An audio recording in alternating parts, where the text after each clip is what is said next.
పట్టపగలు దుశ్శాసన పర్వం. చిత్తూరు సిటీ శివారులో అమానుష్యం. ప్రియుడి కళ్ల ముందే ప్రియురాలపై అఘాయిత్యం. ముగ్గురు కీచకుల అరాచకం. పొలిటికల్ సపోర్ట్ ఉందంటూ కండకావరం. చిత్తూరు రేపు ఘటనపై రాజకీయ దుమారం. కన్ను మిన్ను కానని కామాంధుల దమనకాండ ఆంధ్రప్రదేశ్ రాజకీయాలను అట్టుడికిస్తోంది. ప్రేమ జంట, ఇద్దరు మైనర్లే, నగరవనం పార్కుకు వెళ్లారు. ఒంటరిగా చిక్కారని ముగ్గురు కీచకులు దారుణానికి పాల్పడ్డారు. చిత్తూరు నగరంలోని అటవీశాఖ పార్కులో పట్టపగలు గ్యాంగ్ రేప్ కలకలం సృష్టించింది. ప్రియుడి గొంతుపై కత్తిబెట్టి బాలికను బెదిరించి అతని కళ్ళెదుటే కామాంధులు ఈ దారుణానికి పాల్పడ్డారు. ఆలస్యంగా వెలుగు చూసిన గ్యాంగ్ రేప్ ఘటన చిత్తూరు నగరంలో కలకలం రేపింది. నిందితులు రాజకీయ పార్టీల కార్యకర్తలు. దీంతో టీడీపీ, వైసీపీల మధ్య ఆరోపణలు ప్రత్యారోపణలు సాగుతున్నాయి.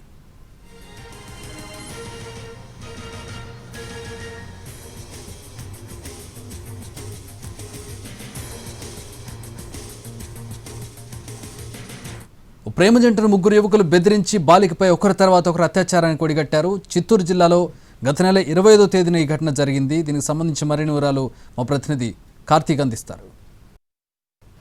ఇదే మనం చూస్తున్నటువంటి నివా నగరానికి సంబంధించినటువంటి పార్కు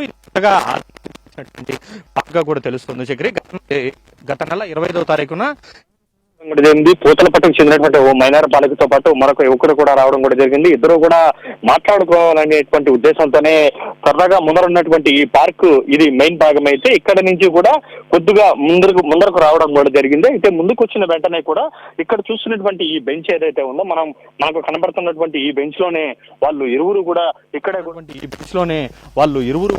ఇక్కడే కూడా కూర్చొని ఉండడం కూడా జరిగింది. అయితే ఇదే స్పాట్ లో అక్కడ ముగ్గురు యువకులు కూడా రావడం కూడా జరిగింది. మహేష్, హేమంత్, కిషోర్ ఎవరైతే ముగ్గురు కూడా వచ్చి మేము వారిని దూరం నుంచి కూడా మనం కనబడుతున్నటువంటి ప్రదేశం దూరం నుంచి వారిని వీడియోలు కూడా తీయడం కూడా జరిగింది. మొదట వీడియోలు తీసి మేము అటవీ శాఖ ఉద్యోగులం అంటూ కూడా పరిచయం చేసుకున్నారు. అసలు మీరు ఇక్కడ ఎందుకు వచ్చారు, ఇక్కడ ఏం చేస్తున్నారంటూ కూడా వారిని తొలిత బెదిరించారు. బెదిరించిన తర్వాత నేరుగా వాళ్ళు భయపడడం కూడా జరిగింది. దీంతో వాళ్ళ దగ్గర ఉన్నటువంటి ఫోటోలను అవన్నీ కూడా చూపించి ఇవన్నీ కూడా మీ ఇంట్లోకి పెడదాము, మా మేడం రమ్మనిందంటూ కూడా చెప్పడం కూడా జరిగింది. అటు తర్వాత ప్రియుడిని ఎవరైతే ఉన్నారో ఆ ప్రియుడిని నేరుగా పక్కలే ఉన్నటువంటి ప్రాంతంలో ఏదైతే దూరంగా మనకు ఇక్కడ నుంచి ఒక పార్ట్ అయితే ఒక పోర్షన్ ఉంటే దీని తర్వాత దాటితే మాత్రం మొత్తం కూడా అటవీ ప్రాంతంగా కూడా కనబడుతుంది. అక్కడ ఉన్నటువంటి ఆ బోర్డు ప్రాంతంలోకి తీసుకెళ్లి ప్రియుడిని విచక్షణారహితంగా కూడా దాడి చేయడం కూడా జరిగింది. అరెస్ట్ చేసి చంపేస్తామంటూ కూడా అతన్ని కూడా బెదిరించడం కూడా జరిగింది. అటు తర్వాత మైనర్ యువతిని నేరుగా ఆ చెట్ల పొదల్లోకి లోపలికి తీసుకెళ్లడం కూడా జరిగింది. లోపలికి తీసుకువెళ్లిన తర్వాత ఒకరి తర్వాత ఒకరు అత్యంత అమానుషంగా కూడా ఆ మైనర్ బాలిక మీద అత్యాచారం చేయడం కూడా జరిగింది. ఆ అమ్మాయి కేకలు వేసినప్పటికీ ఆ అమ్మాయి నోటిని కుక్కు వేసి మరి ఒకరి తర్వాత ఒకరు విచక్షణ రహితంగా కూడా ఆ అమ్మాయి మీద అత్యాచారానికి పాల్పడడం కూడా జరిగింది. అయితే అటు తర్వాత ప్రియుడి మెడలో ఉన్నటువంటి గొలుసును, అమ్మాయి మెడలో ఉన్నటువంటి గొలుసును కూడా లాక్కుని వెళ్ళిపోయినటువంటి ఘటన మాత్రం మరింతగా వారి ఏ స్థాయిలో వారి ఆలోచన విధానం ఉందనేది కూడా మనకు తెలుస్తుంది. అయితే గత కొంతకాలంగా కూడా ఇక్కడికి ఎవరైతే పార్కుకు వస్తూ ఉంటారో అలాంటి వారందరినీ కూడా బెదిరించి ఈ పనులే చేస్తున్నట్టుగా కూడా ముగ్గురు యువకుల్ని కూడా గుర్తించారు. ప్రస్తుతం మనకు అక్కడ ఏదైతే పార్కులో ఆడుకుంటూ ఉన్నారో కొద్దిమంది ప్రజలు ఇక్కడ స్థానికంగా ఉన్నటువంటి వాళ్ళందరూ కూడా ఆడుకుంటూ ఉన్నారు. వీరందరూ కూడా ఎప్పుడు కూడా నిరంతరాయం వస్తూ ఉంటారు. అయితే ఆ బార్డర్ దాటి ఎవరు కూడా ముందుకు వెళ్లరు. అలాంటిది వాళ్ళిద్దరూ మాత్రం మాట్లాడడానికని చెప్పి కొద్దిగా ముందరకు వెళ్లడం కూడా జరిగింది. వాళ్ళనే టార్గెట్ గా చేసుకుని ఆ ముగ్గురు యువకులు కూడా బెదిరించడం కూడా జరిగింది.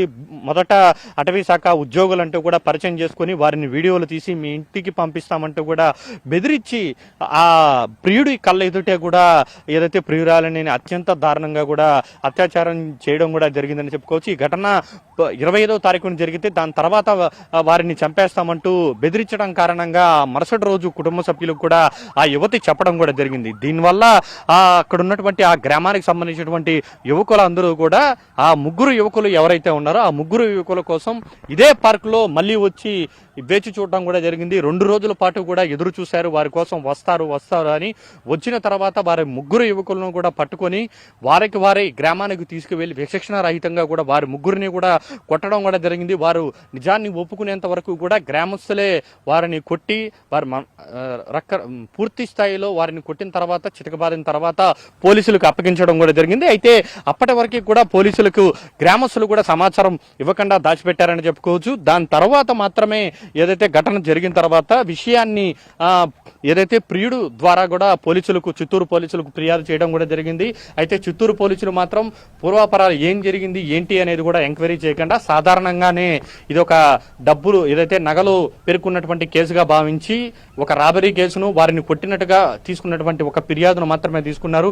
ఆ 2 సెక్షన్లను మాత్రమే ఏదైతే ఎఫ్ఐఆర్ లో కూడా చేర్చడం కూడా జరిగింది. అయితే అది జరిగినటువంటి మరుసటి రోజు వైఎస్ఆర్ కాంగ్రెస్ పార్టీ అఫీషియల్ గా కూడా ఏదైతే ముగ్గురు నిందితులు ఎవరైతే ఉన్నారో మహేష్, హేమంత్, కిషోర్ వీరు ముగ్గురు కూడా తెలుగుదేశం పార్టీకి చెందినటువంటి కార్యకర్తలు అంటూ కూడా YSR Congress party official social మీడియాలో కూడా పెట్టడం కూడా జరిగింది. దీంతో ఒక్కసారిగా కూడా వ్యవహారం అంతా కూడా రాజకీయ రంగు పులుముకున్నటువంటి పరిస్థితి. దీంతో పోలీసులు కూడా అసలు ఏం జరిగింది ఏంటి అనే దాని మీద కూడా అప్పటి నుంచి కూడా పూర్తి స్థాయిలో కూపీలాగేటువంటి ప్రయత్నం చేశారు. అయితే వైసీపీ ఇచ్చినటువంటి కౌంటర్ కు ధీటుగా కూడా తెలుగుదేశం పార్టీ కూడా చెప్పుకొచ్చింది. వాళ్ళు ఈ రోజు కాదు గతంలో ఎన్నో ఏళ్లుగా కూడా వైఎస్ఆర్ కాంగ్రెస్ పార్టీతోనే ఉన్నారు, విజయానంద రెడ్డి అనుచరులుగా కూడా ఉన్నారంటూ కూడా వాళ్ళు కూడా ఆరోపణలు చేసినటువంటి ఈ ప్రత్యారోపణల నడుమే ఈ యొక్క కేసును మరింత లోతుగా పోలీసులు దర్యాప్తు చేసి వారి మీద పోక్సో యాక్ట్ తో పాటు మిగిలిన సెక్షన్ల కింద కూడా కేసు అయితే నమోదు చేశారు. ప్రస్తుతం ఆ దర్యాప్తు అయితే కొనసాగుతోంది. Chakri, all right, thanks for the updates Karthik.